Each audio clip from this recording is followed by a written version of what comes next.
Support for Soccer Today is brought to you by Manscaped, the best in men's below-the-waist grooming. Manscaped offers precision-engineered tools for your family jewels. Manscaped recently launched the Ultimate Man's Hygiene Bundle, the Performance Package. Join over 4 million men worldwide who trust Manscaped with this exclusive offer for you. 20% off and free worldwide shipping with the code SOCCERTODAY at manscaped.com. Ya lo hace, pierna derecha, directo al arco, ¡golazo! ¡Golazo! ¡Golazo! The world of football with a soccer perspective. This is Soccer Today with Duane Rollins and Kevin Laramie, live on the Sports Podcasting Network. Good day, good night. Welcome to Soccer Today for Thursday, June 16th. 2022. I'm Kevin Laramie and I'll be joined by Duane Rollins in a second as we invite you subscribe to our YouTube page and of course follow us on all the social media platforms. I'm at Kevin Laramie, Duane at 24th Minute. If you're watching us live on Twitter, welcome or welcome back to our show. To all the new listeners, welcome. And Duane, how are you today? I'm doing pretty well. I was listening to that Manscaped ad off the top. And Kevin, I just wanted to say that on the weekend, I took the Manscaped ad out and I decided to shave my head. My head, get it out of the gutter, people. And it was just as good up there as it would be down there. That's what I'd have to say. It's not just for the family jewels. It's also for the family noggin. The noggin. Head. This one. Okay. Great. And of course, a little call to action, 20% off, free shipping worldwide with code SOCCERTODAY at manscaped.com. Busy show, Duane, today as we talk about a few moments in the beautiful game here in North America, as we talk about the big news from Tuesday where MLS and Apple have reached a big deal. We have more details. We've looked at the transcripts of the different media conversations with Don Garber, Eddy Cue, Gary Stevenson. We have more details there. We will break down some of the highlights of the deal. Of course, also today we will review Vancouver's big loss on the road at Seattle. The Sounders won a big game Tuesday night and last night, Wednesday night. New England versus Orlando, a draw in Foxborough, and we will look at how it influences the standings going forward as we look at the different results across the board heading into the standings in the weekend. But first, Duane, let's look back and look at the Apple deal with MLS. Let's start with that part of the show. That big news, the landmark deal was announced on Tuesday. Sports Business Journal is reporting the figure of $250 million per year for 10 years for a $2.5 billion contract. There is some figures out there that are more precise on the amount each teams would receive. It is in the seven figures, but that is not confirmed at this point. No blackouts, all games available from anywhere in the world, live. An undetermined number of games will be available for free in front of the Apple paywall. All games will be available in English and Spanish. Games involving Canadian teams will be available in French also. Sub-licensing to linear TV channels still in negotiations and still a possibility. We're hearing this from multiple places and even from the men themselves. Let's start with Don Garber, Duane, shall we, with his quote, "This new partnership is going to provide our fans around the world every live MLS match, more in-depth coverage than ever before, and a terrific lineup of original programming." That's important, and I want us to remember that as we go forward. Eddy Cue, VP, Apple's Senior VP of Services. Never has there been a league where there's a single place you can watch every single game. That's from the quote sheet at the press conference. And lastly, but maybe more importantly for Canadian viewers, from MLS Deputy Commissioner and President Gary Stevenson, there will be select games on linear television in Canada. Those games will also be shown on the MLS streaming service. All games will be on the MLS streaming service. Some select games will also be simulcast on linear television in Canada and the United States. and on different parts of the Apple platform, Apple TV Plus, and in front of the Apple TV paywall. Out of all these information, Duane, and after digesting this information over the last couple days, what is your thought on this deal now? First off, the quote that there's never been a league where you can watch everything at a single source before. I question that, but he said I think he means soccer only, because the NFL you can in fact here in Canada watch everything on DAZN. But putting that aside, look, I have mixed feelings about this, and I think this is one of those have to wait and see what Apple does with it kind of products. Now, if I don't know what the pricing is going to be. Right now, I know what Apple TV. I think I pay $7.99 a month for Apple TV, and it's an excellent service. It really is in terms of the quality of broadcast and the quality of programming they put out. That gives me hope that Apple will put the same kind of dedication into what they do on the sports side to try and make a good product that they can maybe use to launch and go when they go for rights that might matter a little bit more to them and might drive their sub numbers a little bit more. They might be looking at this as a proof of concept just in the same way that MLS might be, and that's why they were willing to pay more than anyone else. I know that there's a lot of people out there, a lot of friends out there that are concerned about their work because of this, because they work on local broadcast. Mm-hmm. I'm not just talking about Kevin, but lots. No, but across the board, of course, and we have no idea the production aspect of all this, of all these games, and a lot of unknown right now in the world of TV production and soccer over the next couple months. Yeah, but what I was thinking about this last night, I think this might, if Apple does it the way I think Apple's capable of doing it, this might actually open up opportunity, because they will probably create a divisional side to it. I suspect that they'll have programming to try and promote this. I could see them doing like documentary style stuff. I could see them doing a lot of things that really they have the resources to do that they haven't had. There's a rumor out there, Duane. That's a possibility as well. There's a rumor and a conspiracy theory that we might go into in a few minutes, because it's quite interesting if you are a fan of Ted Lasso. But I want to go back for a second with the Gary Stevenson and linear TV in Canada. So because of the difference of cultures in Canada, meaning the French aspect of Quebec and CF Montreal being the only team in French in Quebec, I wouldn't be surprised if down the road there's different ways to see this. We've seen it in other OTT-based sports leagues over the last few years. When it comes to just the Canadian aspect, it's treated a bit differently. And I wouldn't be surprised if down the road in the next few months we're seeing that, there's a bit more sub-licensing maybe in the Canada part than the US part. But I know that Fox, and they've been named that Fox and ESPN are still in conversation with Major League Soccer for sub-licensing of some games. There's going to be like the games of the week. Who knows if that's going to be on linear television and an ESPN or something. But of course, there's a lot of uncertainty, a lot of different things that could happen, and we'll see what it means for Canadian fans and for everybody. But I think it's important to stick to the facts right now and the quotes that we've mentioned on this show. But what if Apple puts its true might behind this product? What if, I don't know, we're just talking here, but Ted Lasso, and which team is he with? He's with the AFC Richmond, right? AFC Richmond, and he has a son. Is it in Kansas City? I think I don't watch. I don't know, but maybe Sporting Kansas City needs a new manager. Maybe not in real life, maybe in fiction, and maybe Ted Lasso actually goes to Major League Soccer, and it becomes a theater of the 4th season on Apple TV, and it actually promotes Apple TV's partnership with MLS. Stranger things have happened.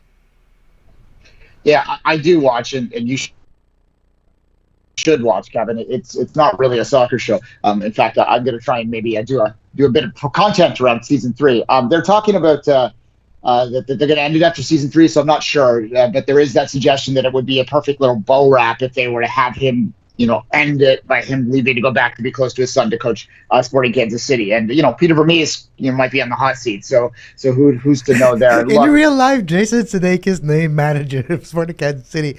Oh, jeez. Yeah, look, to be serious though, that would be funny and something they could maybe do. But what I think they're more likely to do is to create a media side to try and promote the sport. We don't know what these kind of content providers, like this high-end content provider, the big three, which in terms of your streaming services, your Netflix, your Disney Plus, your Apple TV, I'd say there's the big three with Amazon probably in there too, but they're kind of different to the Amazon. But nonetheless, you look at those, none of them have really done sports in a huge way yet. This is the first really big foray into it. I think, Kevin, you talked about it on the show years ago that how Netflix might have a sports model onto it. Well, so Netflix we're seeing this start. Netflix in the back end of things, and that is well known, but maybe not in everybody's circle. But in the back end of their capabilities, they are building a way to generate live streams or to just be able to live broadcast on the Netflix platform, which is not like a feasibility right now. But that is interesting.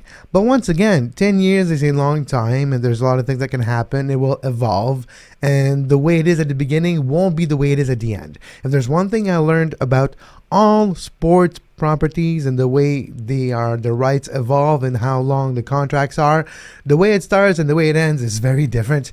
And there's a roller coaster of that partnership. It becomes great, and then it's not that great, and it's great again. There's differences and there's disagreements over the years for sure. It's just regular business when you think about it. And it'll be interesting to see how that business model evolves, because it's not just the money we mentioned.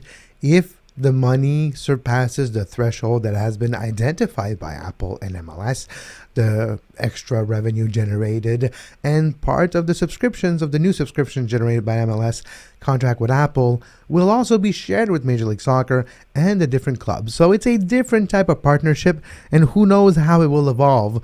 It's a talk of more content, of more original content that Don Garber mentioned, and maybe that includes multi-platform, different content, maybe a multi-prong approach to bringing contact in a different way to defense. Maybe it will be positive down the road, but of course, at this point, there's still a lot of uncertainty. Yeah, look, this will be the fourth different scenario I've had to deal with to get my out-of-market MLS action since TFC came into the league in 2007. And the first one of those was I couldn't, period. Well, I could chase boxes on my laptop, early boxes, which were even worse than they were now. That was the only way to get it back in the early days. So to go from there to then MLS Live, which I think it was called MLS Live, whatever, their free service, their service on the site. That was the best. They didn't have. That was the best, though, when they were managing their own, and there was like, that was the best version. Anyways, that's my point. Yeah, well, they had those 20-minute packages. I like the 20-minute games rather than the 7-minute highlight cut. Anyway, so they had that. Then they moved to the Zone. And the thing about the Zone is that I don't know how many people even know it's on there, because it's not on their main site. Like when you log into the Zone, you don't see the MLS games unless they're live offered. So you have to go into sports schedule MLS to find the game. So like they're getting lost. Apple, this is going to be their prime product. They're going to have it on their main street where people load up a MLS. So maybe they don't put the joke in there, but there's going to be now watch this. It's going to be consider this. It's all going to be there. Like this is part of what MLS is thinking. Apple's algorithm. I know that there will work. Yeah. I know there are people out there that are stressed about this, and change is difficult. I'm stressed about football taking over Premier League in the fall. I don't like change that way. I was comfortable with the Zone. I knew what it was. I knew how it worked, and I was comfortable with it. Coming, I don't know how it's going to be, right? It's going to be very similar. So I mean, you might actually have maybe a better functionality because, Fubo's app apparently is a bit better than the Zone's app. So this actually might be a benefit. By the way, well, it depends. You'll see. Not in my experience in the Roku, but anyway, we'll see how it who works uses Roku anymore? Maybe that's the issue, Duane. Maybe it's not the platform. Maybe it's what you use. Lots of people use Roku, but anyway, it's one of the more popular ones, it's one of the top two. Anyway, put it on. You have to have the apps for that. Look, the other thing people are worried about is that this will get lost. That the league will get lost. The league will ghettoize itself. So only the hardcore will find it. You can't discover it. This is a conversation we've had on the show multiple times before. We've had it about the Champions League when I went to the Zone, and there is truth to that. When you go to a pub in Toronto here now, it used to be when you went to a pub on a Tuesday afternoon on Champions League day. First off, you should probably have been at work, but nonetheless. Second off, you could always find a game pretty much anywhere you want to go. Now you have to know what pub to go to find it, and it will be the same thing with this, maybe even less so. So that will be a loss, and I do think that's a loss. You lose that communal aspect to it. You can't have the away viewings unless you find a pub that has Apple TV, and how many of them are going to have that? That's something that they're going to have to deal with. Now, maybe people don't do that as much anymore. The younger generation, I don't think, does go out to bars and watch games in the same way I did when I was younger, the same way I do now sometimes. So that's maybe something they don't care about. Also, you can't just like have the discover factor. I always talk about like how I discovered the sport in general was flipping around on a Saturday and seeing Canada play a World Cup qualifier on Sports Saturday. That's gone too. So these are things to think about, but that's me, an old man, talking about things that I no longer have, and the new generation doesn't necessarily watch TV in the same way. Yes, and there's one aspect, one stat that I thought was quite fascinating that Don Garber did mention is that 80% of the viewed content from Major League Soccer's creation last year, which mean all the broadcast games and everything else, 80% was viewed through either browsers, internet, or a device, and not linear television. So when you have that in mind and the decision at the end of the day, it could make sense that 20% can still be served with linear TV deal locally or with just simulcast of the Apple productions that could be made. But there's a lot of uncertainty, and we won't know until the next few months. It's still very far away. First games for the Apple-MLS deals will be in late February 2023. Still a long ways to go, and there's still this season to get excited about. But now it is time to talk about our sponsor, Manscaped. Manscaped is, of course, the leading grooming tools for men around the world, and it has been a benefit to my grooming routine almost on a daily basis. It really is useful to treat all the parts of your body respectfully and no danger to nick, tucks, or things that can happen. Beach season is coming, and I've been working out over the last few months, and for once it's been fun to be able to use Manscaped and perfect my grooming routine. My growth and confidence has been really benefited from having Manscaped. And let's take a look at the performance package. As an athlete, as someone who likes to play soccer, I have to say the boxers that come with the performance package 4.0 anti-chafing are really useful and a benefit to my soccer bag. Now we have the Weed Whacker for your ears and for your nose, a benefit to your grooming routine on a daily basis, keeps it all nice and tidy. Of course, the Lawnmower 4.0, waterproof with an LED light. Also, when you go in the shower, even when you travel with this beautiful travel bag that it comes with in the Performance Package 4.0, you can use it in the shower with no worries of it breaking. It is a amazing design. And of course, also you get a deodorant for your family jewels, and you get a toner that helps keep it all nice and tidy. And with code SOCCERTODAY at manscaped.com, you get 20% off and free shipping worldwide, and 20% off with code SOCCERTODAY at manscaped.com. Unlock your confidence and always have the right tools for the job with Manscaped. We'll be right back after this short break. You are listening to Soccer Today. Follow us on Twitter at SoccerTodaySPN and like our Facebook page, facebook.com/Sports Podcasting Network.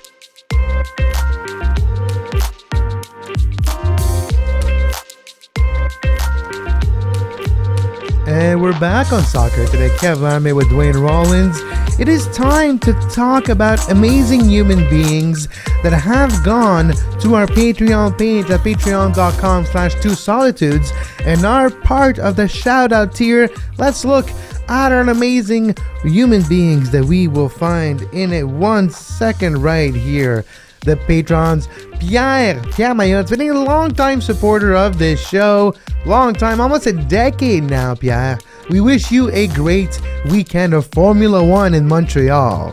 Of course, Blue Collar Dan, Sean, and Daniel have joined this list over the last couple weeks, and you can join us also by going to patreon.com/2solitudes from $2 a month US. You can join the $2 tier and get access to the Two Solitudes Soccer podcast. Later today, the World Cup host cities for 2026 will be announced, and we will have coverage on that part of our site. Duane, since the last time we talked and we had a show, the Vancouver Whitecaps got spanked by Seattle. Seattle has literally focused its attention to Major League Soccer, to the championship, after winning the CCL last month. And like we predicted here, they're on a meteoric rise on the Western Conference standings, and we will look at that in a minute. But let's take a look at the result of that game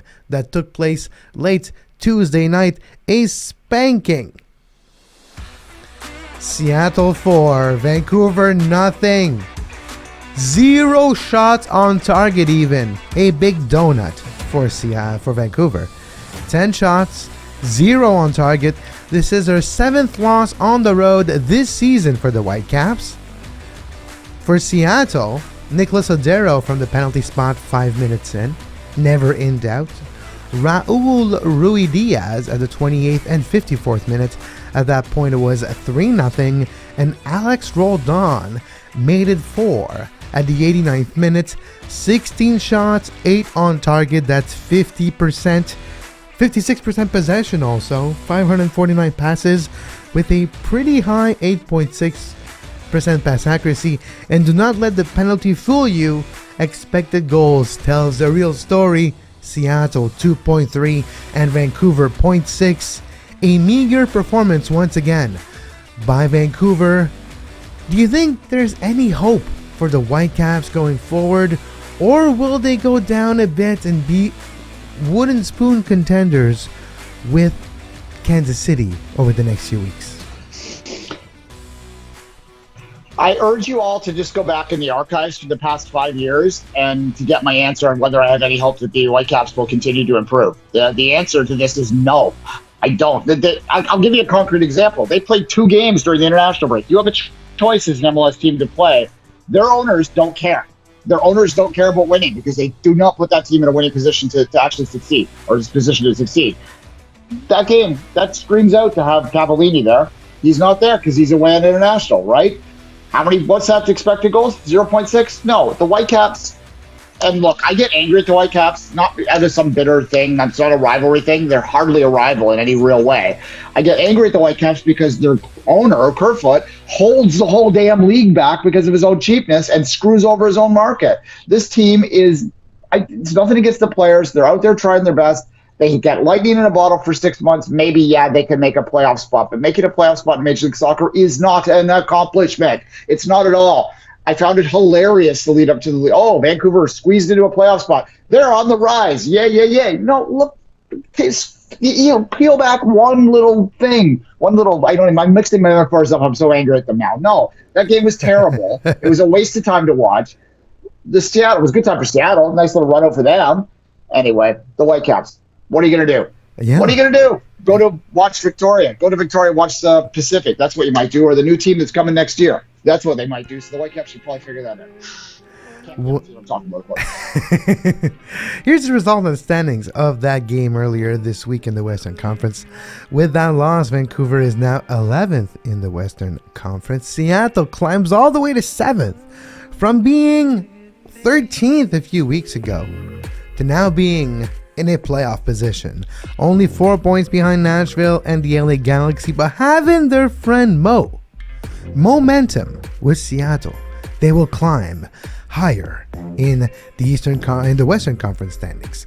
So that was one game that took place. This one was Tuesday night. Last night, another game in Major League Soccer, maybe not the most interesting one, but the New England Revolution got a point, or maybe lost 2 points. Orlando tying the game at the 35th minute. Carles Gil for New England scored at the 22nd, and Rabin Janssen, that always impresses me, how big and how tall and how, well, I wouldn't bother him too much if you get my drift. Robin Janssen, 35th minute, made it a 1-1 game.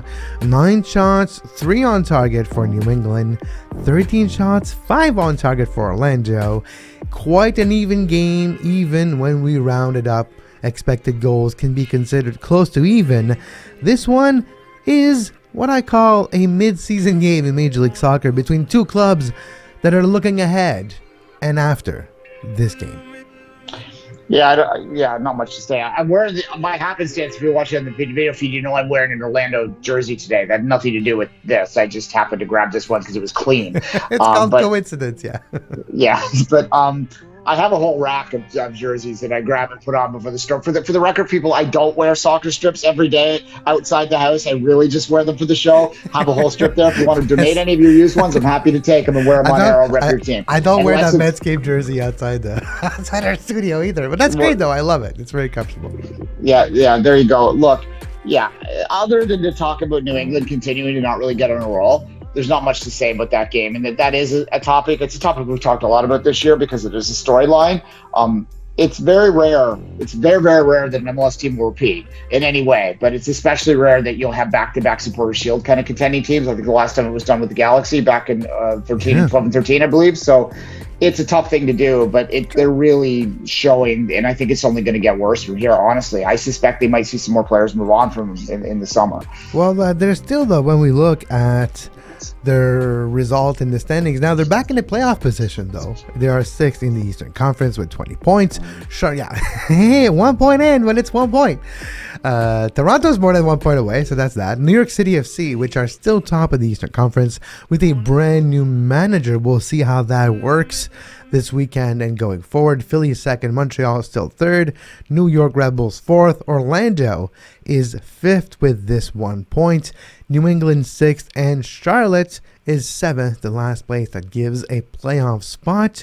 Charlotte will play against Montreal not too far from now in just a few weeks. Montreal's next opponent is Austin this weekend, and we'll talk that more when we break down all the games that will take place in Major League Soccer's weekend tomorrow on the preview show. And of course, you can find the podcast everywhere you find your favorite podcasts. You can find Soccer Today everywhere. And if not, let us know. We will add it to your favorite podcast platform. Now, before we say goodbye, Duane, a very interesting news was made public yesterday in the Canadian Premier League by York United.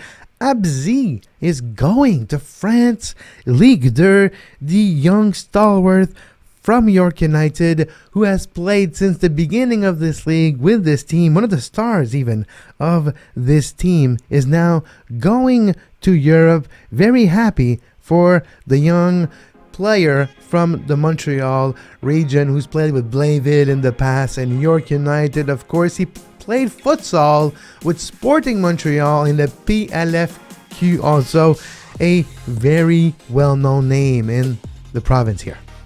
His statistics with York United over the last 4 seasons, 74 games, and that is before his last game. We'll talk about this in a second.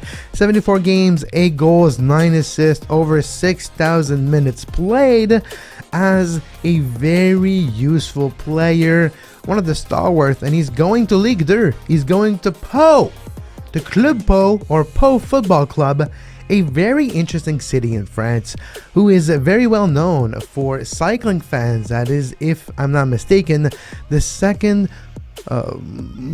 cities with the most amount of hosts of a stage of the Tour de France and of an arrival of the Tour de France. Famous Lance Armstrong and Bradley Wiggins and other great names have come to Pau in the yellow jersey, but Abzi leaving the Nine Stripes after the next game, after the Canadian Championship semifinal between the Whitecaps and York United. That will be his bon voyage and his last match. And here are the words of Gus McNabb, President, CEO, and General Manager of York United when it comes to Abzi and Club Pau, releasing him for this one. I'm very grateful to them for being so understanding of how crucial our upcoming games are and agreeing to a release after the Canadian Championship semifinal with the Vancouver Whitecaps next week. It also allows us to announce the move in advance so that our supporters and all CPN fans can get the chance to say bon voyage this weekend in our league game versus Pacific. 2 games left for Abzi, Pacific this weekend, and the Vancouver Whitecaps next week for the young Quebec player now going to France to become maybe eventually even a national team player. Paul, what is your thought on this move, Duane? Well, first off, wouldn't Bon Voyage mean that he was coming back? Because that'd be a good trip, wouldn't it? No, But anyway. bon voyage means farewell, pretty much. Okay, all right. I it was literally translating it to good. Anyway, sorry, Duolingo has limits. Now, what are my thoughts? So it's a good move for him, and obviously this is a success story in the truest sense, in a sense that a guy came from a level that would have, 5 years ago. If he's 5 years older, he's just spinning his wheels at that level. He's playing semi-pro in the weekend, a little futsal here and there. Having fun with it, but not necessarily being a professional. He gets a chance because he's at the right age when CanPL launches. He's able to grow into the position, and it's also a testament to how strong the talent pool is in that Quebec futsal scene, because we already have, this is 2 players now that are making a move. I'm going to say up because Farsi, I believe that move is an up move for him because he's going to have a chance to go to the crew directly. Before long, Farsi will be playing in a yellow uniform in Major League Soccer. Yeah, he's already playing in the yellow uniform. Well, yeah, but he's just not in Major League Soccer. Got a 2 on it. There's next and pro, and yeah, exactly. There's different things happening, but it is a interesting aspect also when it comes to starting to develop partnership with lower league clubs like Po that not necessarily have ambition to go higher every time, but who knows what can happen to develop that type of communication channels and relationship, and what seems to be a good one to begin with. And if he performs well over there, it's a pathway to Europe also that can be developed right in the GTA. Yeah, look, Po is it's at its level, right? Like it might go up once in a while, but By it's luck, not like it's yeah. it's got stadium's 5,000. Like it's right, like it's a village. Like that's where it is. But it's an opportunity to be seen by Ligue 1 teams or Belgian teams or that level, who League 1 teams in England, that kind of stuff. And that's an opportunity for him to advance his career even further. Like, I mean, is this guy that's going to cap out, ceiling out at a national team level? It's unlikely, but you never know, right? You just want to keep playing, you want to advance in it. And it's also an opportunity from a league perspective to place a player in Europe and have him be successful, because they haven't really had that yet. And they haven't had that at a level that's identifiable to scouts. And Ligue 2 is something that they can wrap their heads around. Okay, he goes over there, he's successful. All right, they're at least Ligue 2 caliber. That will open up more doors for other players. But you need that proof of concept before they're really going to attract a lot of European interest. And unfortunately, the first signing they had didn't work out. I was gonna say Tristan Borges, when he moved to OH Leuven in the 2nd division of Belgium, that did not work out. And even since he came back to Forge, he's basically just starting to come back to the level that he was back in the day. But that what created the first perception of the league, and that did not help going forward. I think since Joe Waterman moving to CF Montreal, we've seen a different perception of the Canadian Premier League. Slowly but surely, MLS teams are comfortable loaning players in the CPL, and we're seeing now with this move other example of players leaving for higher destination and hopefully performing well. Yeah, and McNaughton in Toronto's had his struggles this year, but I think that he's proven that it's not unrealistic that you can make that move with a little bit of time. He's gotten a little more action than he wanted because of the biggest injury, but nonetheless, you're seeing them sort of find it a little bit more now, and that's probably a product of the CanPL maturing itself a little bit too. And as much as we were excited by the level in 19, I suspect the level's a little higher now because they know they have better depth than they would have in that first year. Because there were a lot of players in that first year that weren't ready for it. Now they kind of know where they are. So look, it's all growing stuff. We all want this to happen yesterday. This is another good example for them. It's a loss for York though. York, a team that I thought had a chance, is kind of a dark horse to kind of make some noise in there. This is a key player since day one. Jokes aside about the amount of York fans there are out there, there are some that are very loyal, and they're going to miss this player. He's been a mainstay of that team since day one, an automatic put it in pen starter for them. One of the best players and one of the most exciting emergencies happened in the league. So I'm excited to see what he does over there. Not that we're going to see it, because where the hell do you watch League 2 games? But we'll follow along as best we can. Amazon, so that's where you watch them, if you're wondering. Okay. So that's where. And so I guess not on TV. That's the answer to that question. It's another streaming service. We're going to talk about what did we mention, like, we're just missing Disney Plus, and I think we mentioned every single streaming service because we mentioned Netflix. I mentioned Disney Plus earlier. There you go. Paramount Plus. I Okay, watched sure. Survivor on Paramount Plus yesterday. There Sure. you Okay. There you go. We're missing what? Curiosity Stream. Does that even count? Is it even real? I don't know. There's Tubu, the free one. Yeah, exactly. You're like, no. All right. Tubi? Toby? I don't know. Yeah. There's too many. But on that note, I think it's important to maybe just, I guess, repair, whatever you want to say. And tomorrow we'll be back and preview the weekend's action in Major League Soccer in the Canadian Premier League. We'll look at what's to come for all our favorite clubs in Canada, in North America. It is the end of international break. We didn't even mention the end of the Nations League scores, so we can look at the scores for a second. Jamaica, Mexico was 1-1 in Jamaica. Quite surprising result. And same, El Salvador, USA was 1-1. Interesting results in this round of play. The favorites not getting favorable results in the last match day of this window, which was the match day 4 of 6 in the CONCACAF Nations League, League A. And while we're at it, Costa Rica qualified for the World Cup. Costa Rica will be another team representing Major League Soccer in Qatar 2022, as they have won against New Zealand 1-0 in Qatar earlier this week. You see on your screen the different groups for Qatar. You can pay attention to Group F with Belgium, Canada, Morocco, Croatia. Of course, Group B with England, Iran, USA, Wales. That is Wales who won that spot. In Group E, Spain, Costa Rica, Germany, and Japan. That is your 8 groups for the World Cup. And of course, the road to Qatar for us goes through our Patreon page, through the patreon.com/2solitudes, the 2 Solitudes podcast. Next edition, we'll talk about the host cities of World Cup 2026 that will be announced later today. You can find this podcast everywhere you find your favorite podcast. That is Spotify, Apple Podcasts, Google Podcasts, and Spreaker. And our YouTube page, you can subscribe and click on the notification bell to make sure you are aware of whenever we upload a brand new episode. Our sponsor for today's show is Manscaped. You can get the performance package and all Manscaped product at manscaped.com. You can get 20% off and free worldwide shipping with code SOCCERTODAY.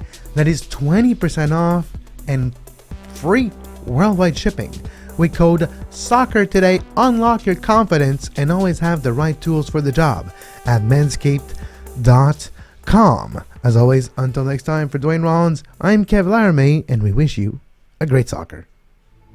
You can find the podcast version of all the shows we do on iTunes, Apple Podcast, Google Play Store, TuneIn Radio, iHeartRadio, and anywhere you get your podcast.